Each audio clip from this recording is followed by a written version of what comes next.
Creative کے اندر آپ کہہ لیں جو کچھ، پھر اس کا جو ہے وہ گیسٹ کوآرڈینیٹر، اس کا لوکیشن کوآرڈینیٹر، اس کا آڈینس کوآرڈینیٹر، سب کچھ میں ہوں.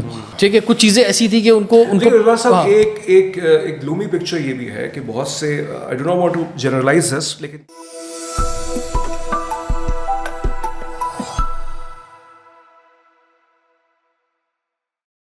السلام علیکم ناظرین، میں ہوں تزمین جاوید. آپ کے سامنے مختلف پوڈ کاسٹ لے کے آئیں گے، کن مسائل کو اجاگر کریں گے، کن مسائل کے حوالے سے آپ کو ہم آگاہ کریں گے. ہماری خوش نصیبی یہ ہے کہ ہمارے ساتھ موجود ہیں کراچی کے بہت ہی معروف اینکر پرسن، بلکہ پاکستان کے معروف اینکر پرسن. کراچی کا حوالہ اس لیے دیا کیونکہ کراچی سے انہوں نے اپنے سفر کا آغاز کیا سن 2003 میں، اور آج 2026 ہے. اراؤنڈ 23 سال کی ان کی میڈیا کے اندر کی خدمات ہیں، اور صرف میڈیا کے اندر کی خدمات نہیں ہے، سماجی خدمات بھی ہیں، اور یہ ایک انٹرپرینور بھی ہیں. اور نوجوان جو ہیں کراچی کے، ان کے لیے انہوں نے ہمیشہ سے کام کیا. ابھی بھی خود بھی نوجوان ہے. ہی از آلویز چارمنگ پرسنالٹی، اور ایک طرح سے ہماری خوش نصیبیں ہمارے ساتھ موجود ہیں. یوتھ پارلیمنٹ کے نام سے 2005 میں انہوں نے ایک ریولیوشنائز کیا اور ایک کانسیپٹ کو کہ وہ بچے کہ جو ڈبیٹس کرتے ہیں ان کو ایک سیاسی فہم دینے کی ضرورت ہے. مشرف صاحب کے دور میں اس کا آغاز ہوا، اور اس کے بعد پھر وہ سلسلہ شروع ہوا. پھر ایک ریکگنیشن ملی، پھر مختلف ٹی وی چینلز میں انہوں نے کام کیا. بزنس پلس میں انہوں نے جو ہے کریئر کا غالباً میڈیا سے وہاں سے شروع کیا. پھر آج ٹی وی میں 2010 میں یہ گئے وہاں پہ، اور پھر روڈ شوز بھی کیے بہت سے حوالوں سے. انفرٹینمنٹ اور کرنٹ افیئرس کا ایمالمیگیشن آپ کہہ سکتے ہیں، مکسچر جو آپ کہہ سکتے ہیں، وہ لے کے آئے. اور 15 سال سے وہ 12 سال تک آج ٹی وی سے منسلک ہوئے. ابھی وہ جی ٹی وی کے اندر کام کر رہے ہیں، اور ان کی بہت ہی مشہور وائرل کلپس آپ نے دیکھی ہوں گی شہباز زیدی صاحب کے ساتھ، جو former F B I chairman ہیں، ان سے ساتھ ان کی گفتگو رہی. پھر کراچی کے مسائل پر جو ویڈیوز کرتے ہیں وہ بھی ملین ویورشپ کو کراس کر جاتی ہے. اور اس وقت ان کا سب سے بڑا جو ٹریڈ مارک کام جو چل رہا ہے وہ یہ ہے کہ میڈ ان پاکستان، یعنی یہ کہ 2022 میں اس کو انہوں نے لانچ کیا. جتنے بھی کارپوریٹ سیکٹرز ہیں اور جتنے بھی پاکستان کی فلاح و بہبود کے لیے کام کرنا چاہتے ہیں، ان کو یہ ایک طرح سے دنیا بھر میں جو ہے ان کو پیش کرتے ہیں. اور ابھی ان کے مختلف سیمینارز، مختلف کانفرنسز امریکہ، یو کے، اور غالباً دسمبر کے اندر بھی سعودی عربیہ کے اندر ہوں گے. تو بہت ساری چیزوں سے یہ ورسٹائل پرسنالٹی اور بہت ہی انرجیٹک پرسنالٹی ہیں. ہمارے ساتھ موجود ہیں رضوان جعفر صاحب. السلام علیکم سر، کیسے ہیں؟ وعلیکم السلام. تھینک یو ویری مچ آپ کا اتنا خوبصورت انٹرو کرانے کا. Thank you very much. آپ ڈیزرو کرتے ہیں اس میں سے. بہت شکریہ، آپ نے ہمیں وقت دیا. مجھے معلوم ہے آپ کی مصروفیات بہت ہیں. سر 23 سال کا سفر رہا ہے آپ کا، غالباً اس سے بھی زیادہ کا. میڈیا سے مایوس ہو چکے ہیں یا ابھی مایوسی ختم ہو چکی ہے آپ کی؟ دیکھیے، میڈیا ایک ظاہری بات ہے، یا کوئی بھی کسی بھی پروفیشن میں جب جاتا ہے تو وہ پیشن کے لیے جاتا ہے.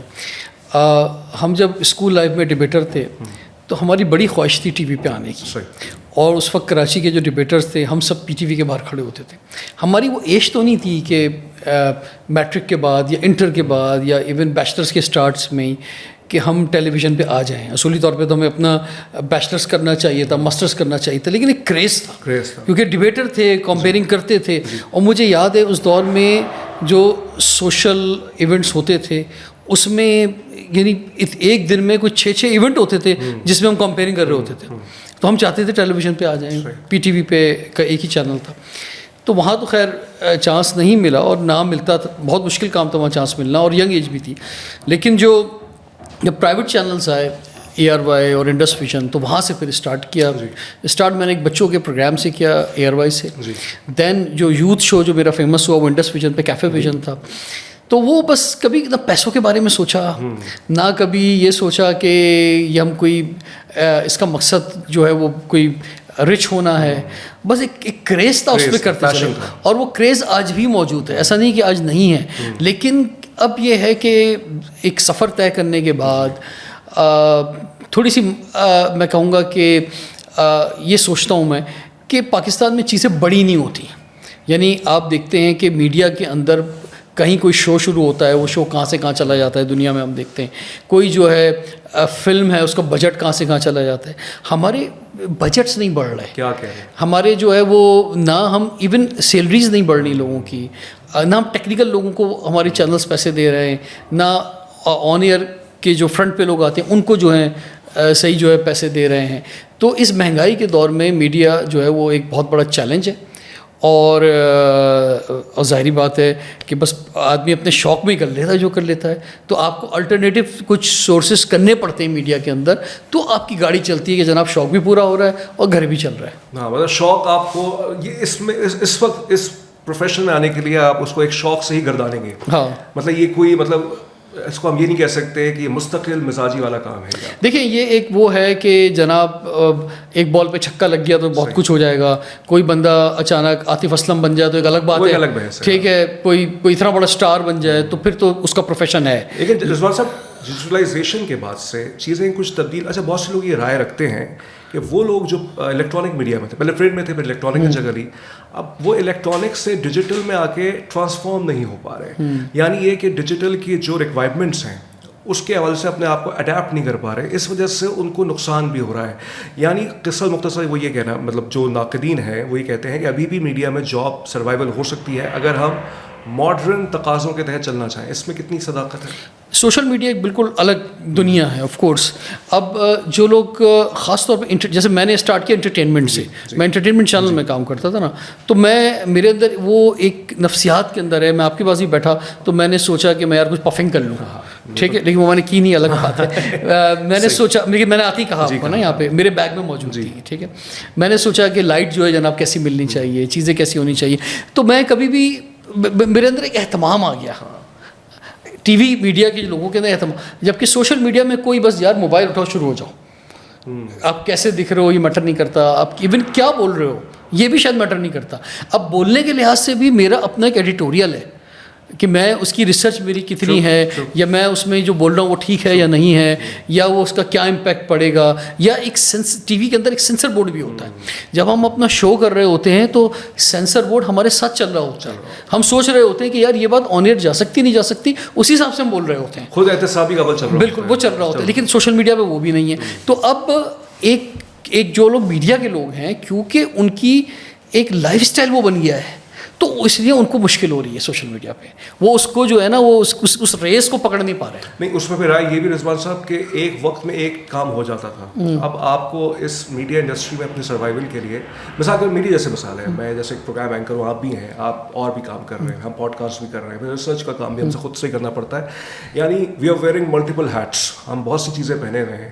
ہو سکتا ہے شاید یہ بھی سروائیول ہو, لیکن اس میں بھی دیکھا جاتا ہے کہ اس کے اندر بھی بہت دباؤ ہے ان چیزوں کے اندر. کوئی آسان چیز نہیں ہے, مطلب میڈیا کے اندر کوئی اب لوکریٹو جاب نظر نہیں آ رہی اس طرح سے. دیکھیں نا, جو درمیانے درجے کے چینل ہیں ہمارے یہاں, جو ٹاپ چینلز ہیں وہ شاید 1-2 ہی ہیں یا 3 کہہ لیں بہت زیادہ.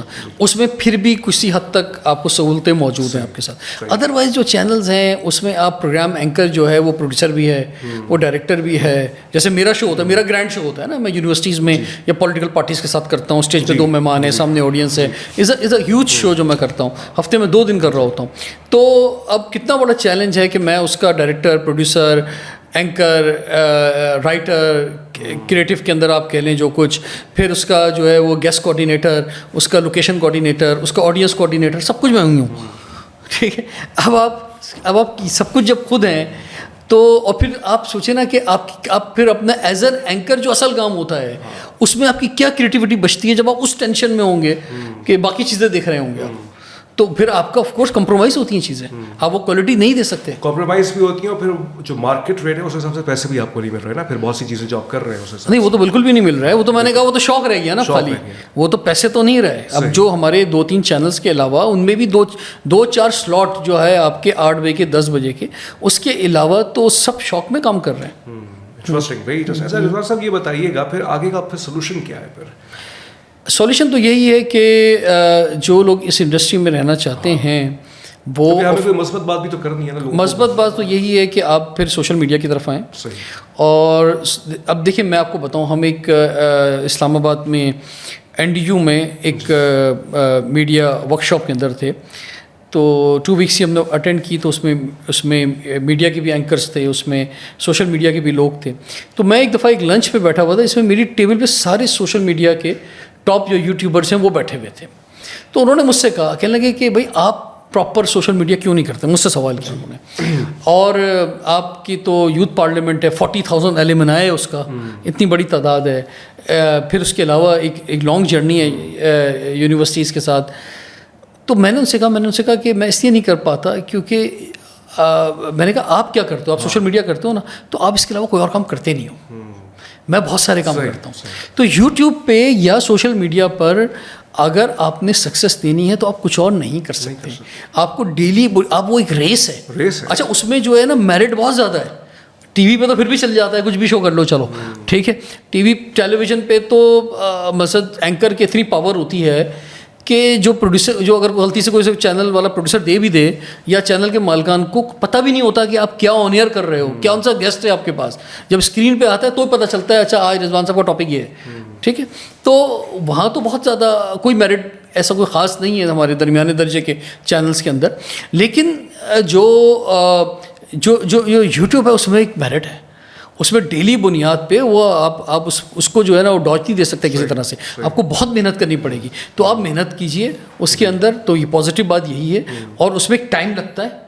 میں کتنے ایسے دوستوں کو, کتنے ایسے لوگوں کو جانتا ہوں کہ جنہوں نے جو ہے محنت کی اور اس میں سیکریفائس دینی پڑتی ہے. شروع کا 1 سال سیکریفائس کا ہے, اس میں زیادہ تر وہ لوگ کامیاب ہو گئے جن کا کوئی اور پروفیشن بھی تھا, جہاں پہ ان کا کچن چل رہا تھا, انہیں پرواہ نہیں تھی ٹھیک ہے. کچھ چیزیں ایسی تھی کہ ان کو ایک گلومی پکچر یہ بھی ہے کہ بہت سے, I do not want to generalize this, لیکن دیکھا یہ گیا ہے کہ بہت سے صحافی حضرات, چاہے وہ ینگسٹرز ہوں یا آگے کے ہوں, ان کا مطالعے کی بھی کمی ہے غالباً, اور اخبارات سے بھی دلچسپی. مطلب میں نے جو کچھ سیکھا ہے وہ تو میں نے اخبار پڑھ کے ہی سیکھا. مطلب میری ڈیلی کی پریکٹس ہے, اگر جب تک میں پاکستان کے کوئی 2-3 مشہور انگریزی اردو اخبار نہ پڑھوں, تو کیونکہ بولنے کے لیے بھی تو کچھ لفظ چاہیے نا آپ کو, پھر آپ سینس کرتے ہیں اپنے دماغ میں کوئی کرتے ہیں. ہم نے یہ دیکھا ہے کہ ہمارے رپورٹرز حضرات جن کی کوئی اسپیسیفک بیٹ کے علاوہ, اور جو ہمارے کچھ اینکر پرسنس ہیں, وہ شاید ان کو پڑھنے کا بھی شوق اتنا نہیں ہے. کہ یہ بھی ایک طرح سے اس چیز کا بھی نقصان ہو رہا ہے. اب مجھ سے اگر آپ 2 سال پہلے سوال کرتے تو میں آپ سے ایگری کرتا 100%. لیکن پچھلے 2 سالوں میں میری شاید تھوڑی سی سوچ بدلی ہے اس حوالے سے. وہ یہ ہے کہ اصل چیز پڑھنا نہیں ہے, اصل چیز جو ہے وہ اس سوچ کا آپ کے اندر آنا ہے کہ آپ کو کتنی نالج ہے یا نہیں ہے. مثال کے طور پہ میں اگر ایک بک پڑھتا ہوں یا اخبار پڑھتا ہوں, میں بھی دن میں بھی 2 اخبار پڑھتا ہوں, جو ٹاپ ہمارا انگریزی کا اور اردو کا, دونوں اخبار میرے گھر آتے ہیں, میں لازمی 1 گھنٹہ پڑھتا ہوں. لیکن میں اس نتیجے پہ پہنچا ہوں کہ اگر آپ کے اندر سوچ ہے پڑھنے کی, تو آج شاید سوشل میڈیا زیادہ اسٹرانگ ہے اس معاملے میں بھی, کیونکہ مجھے اخبار میں بھی عموماً کچھ نہیں ملتا فرینکلی. اب جو صورتحال ہے اس میں بھی کوئی ایسی کوئی بہت بڑی چیزیں نہیں آ رہی. تو آپ کے پاس اگر آپ یہ کہ سرچ آپ کیا کر رہے ہیں, امپورٹنٹ بات یہ ہے.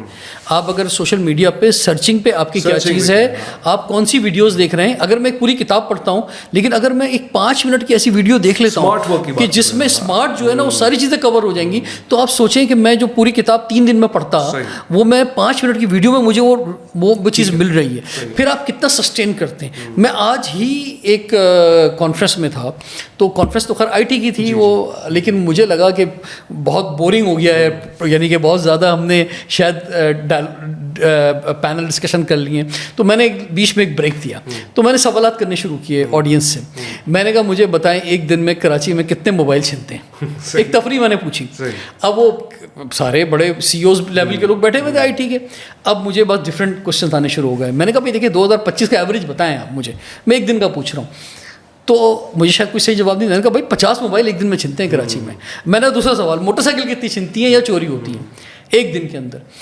اب انہوں نے بتایا, کچھ لوگوں نے اپنی رائے دی, انہیں لگا جتنے موبائل چھنتے ہیں اس سے کم چھنتی ہوں. میں نے کہا نہیں, موٹر سائیکل زیادہ جاتی ہے چوری اور چھننے کی, وہ 125 ہے ایک دن کی ٹھیک ہے. پھر میں آگے بڑھتا چلا گیا کہ بھائی ایک دن میں لوگ آئس کریم کتنی کھاتے ہیں, ایک دن میں دنیا کی آبادی کتنی بڑھتی ہے, ایک دن کے اندر کتنے لوگوں کی اموات ہوتی ہے, ایک دن کے اندر جو ہے وہ کتنے لوگ جو ہیں وہ واٹس ایپ یوز کرتے ہیں, ایک دن میں کتنی ای میل کی جاتی ہیں. تو میرے پاس کوئی 100 کوشچن تھے 1 ڈے کے. اچھا وہ ایک انٹرٹینمنٹ بھی رہا کہ چلو لوگوں کی انفارمیشن میں بھی اضافہ ہوا. لیکن دیکھیے, تو میں وہی کہہ رہا ہوں کہ آپ بہت سی چیزیں ہمارے ارد گرد ہوتی ہیں. ہمارا دل ایک دن میں کتنی بار دھڑکتا ہے. تو یہ سمپل نالجز ہیں. اگر آپ کے پاس آج جو میں جنزی سے جب ملتا ہوں, مجھے لگتا ہے کہ میں ان میں بڑا پازیٹیو چیزیں بھی دیکھتا ہوں.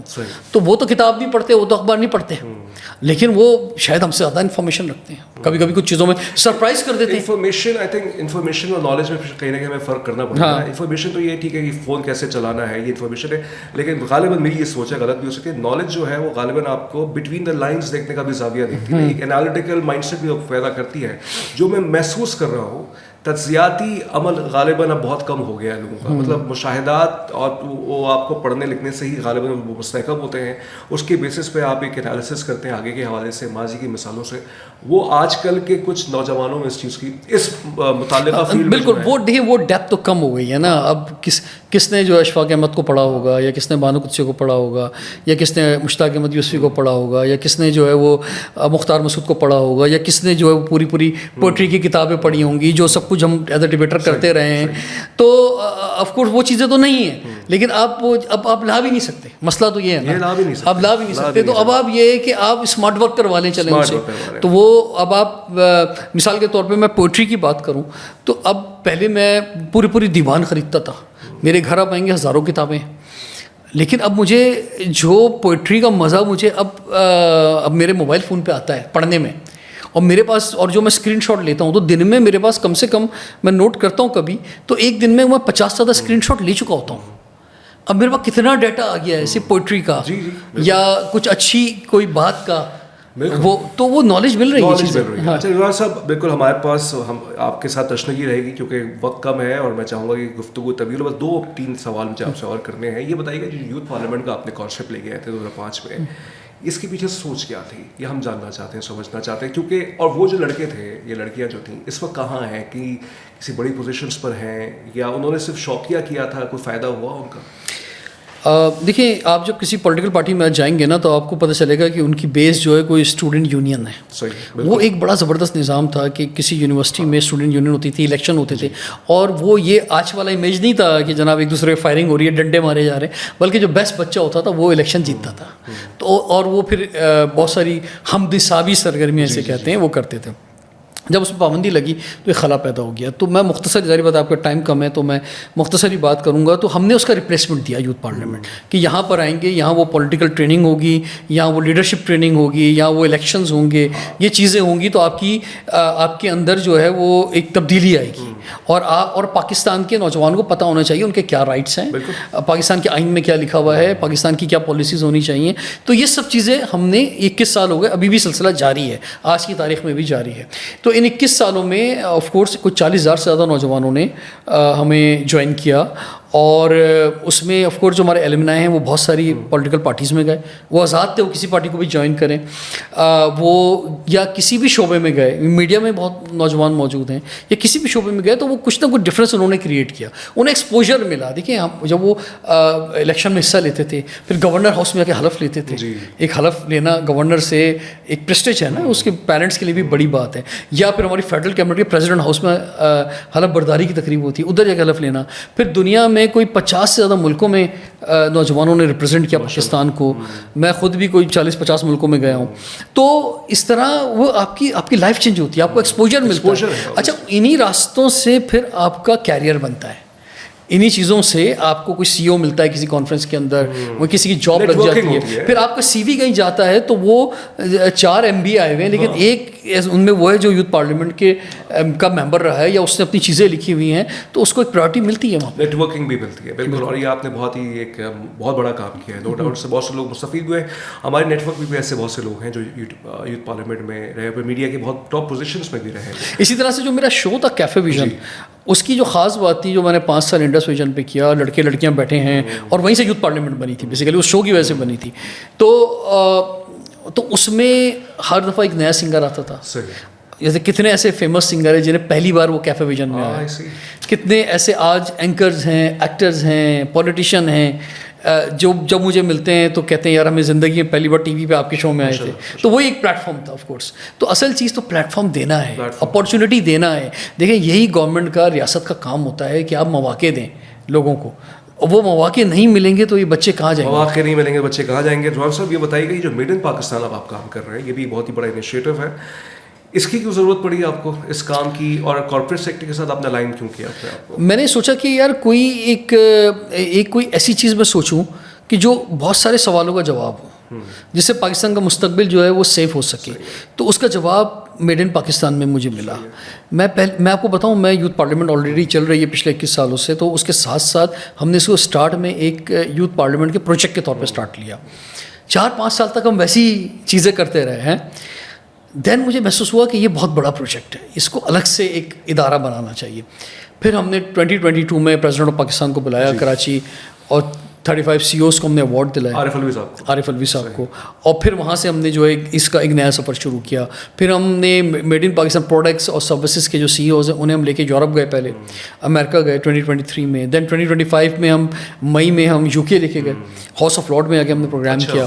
پھر ہم جو ہے وہ جولائی اگست میں امریکہ گئے, وہاں پہ جا کے ڈفرینٹ چیمبرس کے ساتھ, ایمبیسیز کے ساتھ پروگرام کیے. پھر ہم اکتوبر میں دوبارہ UK گئے, ایک دفعہ پھر ہم UK لے کے گئے 2025 میں. پھر ہم سعودی عرب گئے, ریاض. پچھلے دنوں ہم موراکو گئے, اور اس سال بھی ہم جو ہیں وہ امریکہ جا رہے ہیں ڈیلیگیشن لے کے, دین UK جا رہے ہیں. اس میں ایک سوال یہ پیدا ہوتا ہے رضوان صاحب, ایک جو یورپین یونین کا جو ایک ہے ہمارا GSP+ اسٹیٹس, اس کے حوالے سے کچھ مختلف متضاد آراء رہتی ہیں نا. ابھی ان کی وہاں کی ہائیلی ریپرزینٹیو پاکستان آئی بھی تھیں, ان کی ایک پریس ریلیز آئی, پھر پاکستانی گورنمنٹ کا ایک موقف رہا ہے. آپ کو کیا نظر آتا ہے کہ پاکستان کے بزنسز یورپ میں فلرش کر رہے ہیں, یا ان کے ایکسپورٹس کی مارکیٹ ابھی کمپیٹیٹیو ہے؟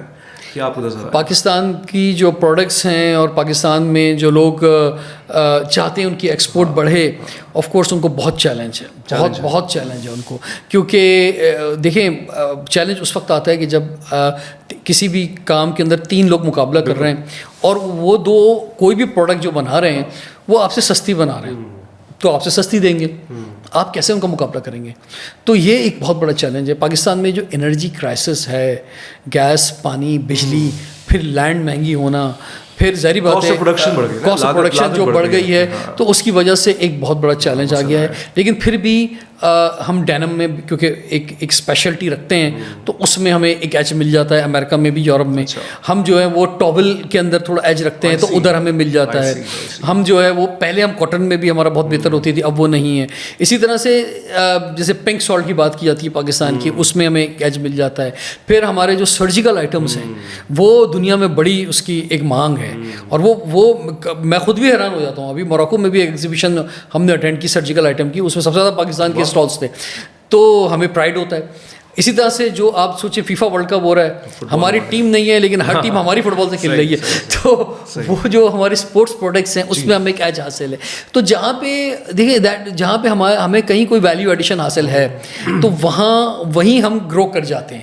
لیکن اس میں بھی اگر آپ دیکھیں تو ہمارے نمبرس کوئی بہت اچھے نہیں ہیں, کہ پچھلے 20 سال سے ہماری ایکسپورٹ بڑھی نہیں ہے, ہم اسی جگہ پہ کھڑے ہیں. راز صاحب بالکل وقت اب ختم ہونے والا ہے, میں نہیں چاہ رہا گفتگو ختم ہو آپ سے, لیکن بہت کچھ سیکھنے کو بھی مل رہا ہے جو آپ کا ایکسپیرینس ہے. اور ناظرین بہترین بات یہی ہوتی ہے کہ خلاصہ کر دیا جاتا ہے اتنی طویل سفر کا, اور بہت کم لوگ ایسا ہنر رکھتے ہیں اتنی جو ہے مفصل گفتگو کریں, اور لیکن مختصر وقت میں اور جامع گفتگو کریں. راز صاحب یہ بتائیے گا, کراچی آپ کا بھی شہر ہے, میرا بھی شہر ہے, ہم اس شہر کو اون کرتے ہیں, دعویٰ کرتے ہیں کہ یہ ہمارا شہر ہے, اور میڈیا کے حوالے سے بھی یہاں پہ متضاد بہت سے ایک تاثر ہے کہ پنجاب میڈیا جو ہے یہاں سے جا رہا ہے کراچی سے. بہرحال وہ ایک الگ بحث ہے, کبھی اس پہ ہم بات کریں گے. لیکن جب 2005 میں یا 2003 میں جب آپ نے کراچی سے اپنے کریئر کا آغاز کیا تھا, اس کراچی کو اگر آپ دیکھتے ہیں اور اس کراچی کو اگر آپ دیکھتے ہیں, فرق کتنا آ چکا ہے؟ اس وقت 18 سال پیپلز پارٹی کے دور کے شروع نہیں ہوئے تھے, ٹھیک ہے نا. آج یہ ہوتا ہے کہ آپ وہ نان اسٹاپ آپ کو کہنا پڑتا ہے کہ 18ویں ترمیم کے بعد جو ہے تمام اختیارات جو ہیں وہ صوبائی حکومت کے پاس ہیں, تو انہوں نے کیا ڈیلیور کیا اگر وہ نان اسٹاپ رہے یہاں پر. اگر ہم لاہور کا موازنہ کرتے ہیں تو وہاں جو بھی وزیر اعلیٰ رہا, چاہے وہ شہباز شریف ہوں, چاہے پرویز الہی ہوں, چاہے عثمان بدار کا نام نہیں لے سکتا خیر میں, لیکن اب مریم ہے, تو انہوں نے لاہور کو کیسے اون کیا, اور کراچی کے جو وزیر اعلیٰ ہیں جو اتنے سالوں سے ایک ہی ہیں, تو وہ انہوں نے کراچی کو کیسے اون کیا. اتنے سالوں سے ایک ہی تھے, اب کچھ 10 سالوں سے ایک ہی ہیں, قائم علی شاہ صاحب تھے اور وہ, تو انہوں نے کتنا جو ہے وہ اون کیا کراچی کو, یا کراچی میں کیا ڈیلیور کیا. تو یہ ایک بہت بڑا سوال ہے. کراچی دیکھیں اس پر میری ظاہری بات ہے بہت ویڈیوز آئی ہیں, کراچی پہ بہت آواز اٹھائی ہے, اور کراچی میں بہت پوٹینشیل ہے. جو آپ دیکھیں نا, ہم اپنی کانفرنسز ایونٹس, ہمیں خوش فہمی والا پوٹینشیل ہے, واقعی ہے پوٹینشیل. نہیں, کراچی میں بہت پوٹینشیل ہے. دیکھیں میں آپ کو بتاؤں کہ اگر آپ لاہور اسلام آباد کی سڑکیں بنا دیں گے, پانی دے دیں گے, سب چیزیں دے دیں گے, لیکن پھر بھی وہ بزنس نہیں دے پائیں گے جو آج بھی کراچی میں موجود ہے. ٹھیک ہے, آج بھی کراچی میں سب کچھ نہیں ہے, لیکن پھر بھی کراچی اپنے قدموں پہ کھڑا ہوا ہے نا. تو کراچی میں بہت پوٹینشیل ہے. اب میں جب ایونٹس کانفرنسز کرتا ہوں تو میں کراچی میں کرتا ہوں, میں اسلام آباد میں کرتا ہوں, مجھے بڑا امیزنگ لاس ہوتا ہے. میں لاہور کرتا ہوں, بڑا امیزنگ لاس ہوتا ہے, کیونکہ ایون جو لاہور کے لوگ ہیں یا اسلام آباد کے لوگ ہیں وہ بھی کراچی آ کے کرتے ہیں. تو اس کا مطلب اس شہر میں کچھ تو ہے. پھر آپ دیکھیں کہ کراچی کے لوگوں نے اپنے قدموں پہ کیا کچھ بنایا ہوا ہے, کتنے ہاسپٹلز ہیں جو ان کو چلا رہے ہیں, کتنے اسکولز ہیں, کیا کچھ ہے. تو یہ اس شہر کا پوٹینشیل ہے نا. دنیا میں جب NGO سیکٹر یا پرائیویٹ کی بات کی جاتی ہے فلنتھراپی کی, تو اس میں تو نمبر 1 ہے کراچی. تو اب فیلئر آ رہا ہے گورنمنٹ کا, بنیادی طور پر فیلئر آ رہا ہے گورنمنٹ کا, لوگوں کا فیلئر نہیں ہے, یہاں کے لوگوں کا فیلئر نہیں ہے. یہاں کے تو لوگ, یہاں کی تو سستا شہر ہے, یہاں پہ ہر آ کے پورے پاکستان سے لوگ آ کے یہاں ایڈجسٹ کر لیتے ہیں, رینٹ پہ رہ لیتے ہیں, ہر ایک کو ہر فیسلٹی مل جاتی ہے یہاں پہ.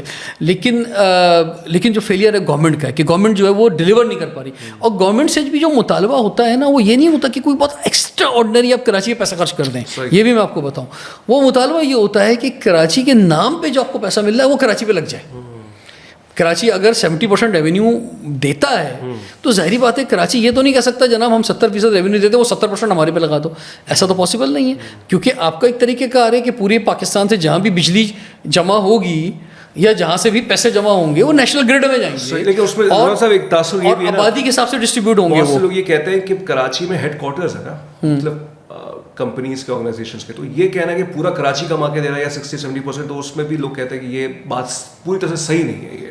یہ پوری طرح سے صحیح ہے. آپ ہیڈ کوارٹر لے جائیں نا پھر کہیں اور چلا کے دیکھ لیں پھر آپ, اگر ایسی بات ہے تو اس کا مطلب وہ نہیں ہو سکتا. تو یہ ایک بزنس کیپٹل ہوتا ہے آپ کا, اس میں کوئی وہ نہیں کرنا چاہیے. خیر, تو آپ جو ریونیو کراچی کریٹ کر رہا ہے وہ نیشنل گرڈ میں جائے گا. جو بجلی پورے پاکستان میں یا گیس کہیں سے بھی نکل رہی ہے وہ نیشنل گرڈ میں جائے گی اور آبادی کے حساب سے وہ ڈسٹریبیوٹ ہوگی. اور یہ بات صحیح ہے. اس میں ہم NFC کا فارمولہ یہی ہے, اور ہم ایک ملک ہیں, ہم ایک اکائی ہیں, تو اس میں کراچی والوں کوئی اختلاف یا کوئی مسئلہ نہیں ہے. ہم تو یہ کہہ رہے ہیں کہ ہم 70% دے رہے ہیں, اور پاکستان کی جو آبادی ہے کراچی اس کا تقریباً 10% بنتا ہے, تو وہ ہمیں اس کا آبادی کے حساب سے 10% ملتا ہے نا. 70% دے رہے ہیں لیکن ہمیں 10% ملتا ہے. بس وہ 10% صحیح طرح لگ جائے. اگر وہ 10% صحیح طرح لگ گیا تو کراچی کی تقدیر بدل جائے گی. سوال صرف یہ ہے, ٹھیک ہے. مسئلہ یہ ہے کہ اس 10% میں بھی وہ نہیں لگتا, اس کا بھی 1% لگتا ہے. مسئلہ یہ ہے سارا. وہ جو پیسہ کراچی کے نام پہ کراچی کو ملتا ہے جو اس کا حق ہے, اگر وہی لگ جائے صحیح, اسی میں کرپشن نہ ہو, اس میں فالتو کی سیاسی بھرتیاں نہ ہوں, فالتو کی تنخواہوں پہ پینشنوں پہ جو پیسہ چلا جاتا ہے اس کے بجائے وہ پیسہ کراچی پہ لگ جائے تو مسئلہ حل ہو جائے گا. کراچی میں کافی ہے, وہ پیسہ کافی ہے, وہ پیسہ کافی ہے اگر صحیح یوٹیلائزیشن. بس صرف یوٹیلائزیشن کا مسئلہ ہے, صرف نیتوں کا مسئلہ ہے, صرف کرپشن چھوڑنے کا مسئلہ ہے. وہ پیسہ بہت ہے کراچی کے لیے, اور ہر شہر کے ساتھ ایسے ہی ہو رہا ہے. مطلب یہ کوئی کراچی انوکھا نہیں ہے, باقی جگہ بھی ان کو ان کی آبادی کے حساب سے پیسہ مل رہا ہے. رضوان صاحب بہت شکریہ آپ کا, آپ نے ہمیں وقت دیا. میں نہیں چاہ رہا تھا کہ ڈسکشن ختم کروں. آخر میں کوئی میسج دینا چاہتے ہیں آپ کو نوجوانوں کو, پاکستان کے جتنے بھی خاص طور پہ جو آپ کو دیکھتے ہیں, ان کا جو پروگرام آتا ہے GTV پہ اور مختلف یہ بزنس پرسنالٹیز پولیٹیکل فگر سے ڈسکشنز کرتے ہیں, اور پھر عوام کے سوالات بھی ہوتے ہیں, اور روڈ شوز کے یہ ماہر ہیں, یہ جانتے ہیں کہ عوام سے کس طرح سے گفتگو کی جائے. اور آج بھی کراچی کے مختلف ایشوز پر یہ جیسے یونیورسٹی روڈ پہ انہوں نے پروگرامز کیے ہیں. کوئی میسج آپ دینا چاہیں؟ میں سمجھتا ہوں کہ ایک ہمیں کامیابی ملی ہے انٹرنیشنلی طور پہ, اور بڑی کامیابی ملی ہے ہمیں. دنیا میں پاکستان کی عزت بنی ہے. ہمارا پاسپورٹ تو خیر اس سے اوپر نہیں گیا ہے. مقصد ایسا نہیں ہے کہ ہر ملک بول رہا ہے کہ آؤ میں تمہارے ویزے لگا دوں جو اپلائی کرے, لیکن چلیں ایک نام پاکستان کا بنا ہے, ٹھیک ہے نا. لیکن اب ہمیں پاسپورٹ کو عزت کروانی ہے, وہ ہوگی پر کیپٹل انکم سے. کیا کہہ رہے ہیں؟ جب لوگوں کا پر کیپٹل انکم بڑھے گا تو خود بخود پاسپورٹ کی ریٹنگ بڑھ جائے گی. وہ جنگیں جیت کے نہیں بن سکتی, وہ سالسی کر کے کہیں ام ٹاک کر کے نہیں بن سکتی, وہ معیشت میں انویسٹمنٹ کر کے بن سکتی ہے, وہ انڈسٹری لگا کے بن سکتی ہے. وہ جو ہمارے پیسے ہیں کرنٹ اسی کو صحیح یوٹیلائز کر کے بن سکتی ہے. مسئلہ یہ ہو رہا ہے کہ نیچے جو ہے نا, جب پیسے وہ لگنے کی بات آتی ہے تو نیچے جو ہے وہ کرپشن کی جو جالی ہے نا اس سے وہ نیچے نکل جاتے ہیں, تو وہ لگتے نہیں ہیں. تو میں آپ کے اس پروگرام کے ذریعے آرمی چیف سے مطالبہ کرنا چاہوں گا کہ ایک بنیاد المرصوص جو ہے وہ باہر ہو چکا, اس میں ہم کامیاب ہو گئے الحمدللہ. اب ایک پاکستان کے اندر کرنے کی ضرورت ہے. پاکستان کے اندر جو ہے ایک بنیاد المرصوص کرنے کی ضرورت ہے. اور یہ کوئی تکلف کی بات نہیں رہی, یہ کوئی سرپرائز نہیں ہے, یہ کوئی بریکنگ نیوز نہیں ہے کہ میں آپ کو کوئی اداروں کے نام بتا دوں یا کرپشن ہوتی ہے, یا میں کوئی لسٹ دے دوں آپ کو جہاں پہ وہ جو پانی ہے وہ نیچے جا رہا ہے سارا کرپشن کا. یہ ایوری بڈی نوز کہ کہاں کیا ہو رہا ہے. تو آپ 28ویں ترمیم کے حق میں ہیں. وہ ایک الگ موضوع ہے. نہیں, اگر مثال کے طور پہ 28ویں ترمیم نہیں ہوتی تو کیا مطلب کرپشن نہیں روکے گی؟ مثال کے طور پر 28ویں ترمیم کا مطلب یہ ہرگز نہیں ہے کہ جناب اگر صوبے کو پورے پیسے دے دیے تو اس میں سے آدھے کرپشن میں چلیں. یہ خد و خال غالباً کچھ پرپورشن یہ ہے کہ بلدیاتی اختیارات مضبوط ہو جائیں گے. اچھا, بلدیاتی اختیارات اگر مضبوط ہو گئے اور بلدیات میں پھر کرپشن ہو, پھر کیا کریں گے آپ؟ بلدیات میں بھی سیاسی بھرتیاں ہوں, پھر کیا کریں گے؟ مسئلہ سوچ کا ہے, مسئلہ اس ایٹیٹیوڈ کا ہے. دیکھیں, ایک وقت تھا کہ لوگ جو ہے نا اشرافیہ کے یا جو لوگ کرپشن کرتے تھے ان کے خلاف تھے. یہ جو ایکٹیوسٹ ہوتے تھے نا, جو پولیٹکس میں لوگ آتے تھے, وہ کہتے تھے, نئے لوگ جو آتے تھے وہ بولتے تھے کہ یار ہم آ کے پاکستان کو ٹھیک کریں گے. آج مقصد چینج ہو گیا, آج لوگ ویسا بننا چاہتے ہیں.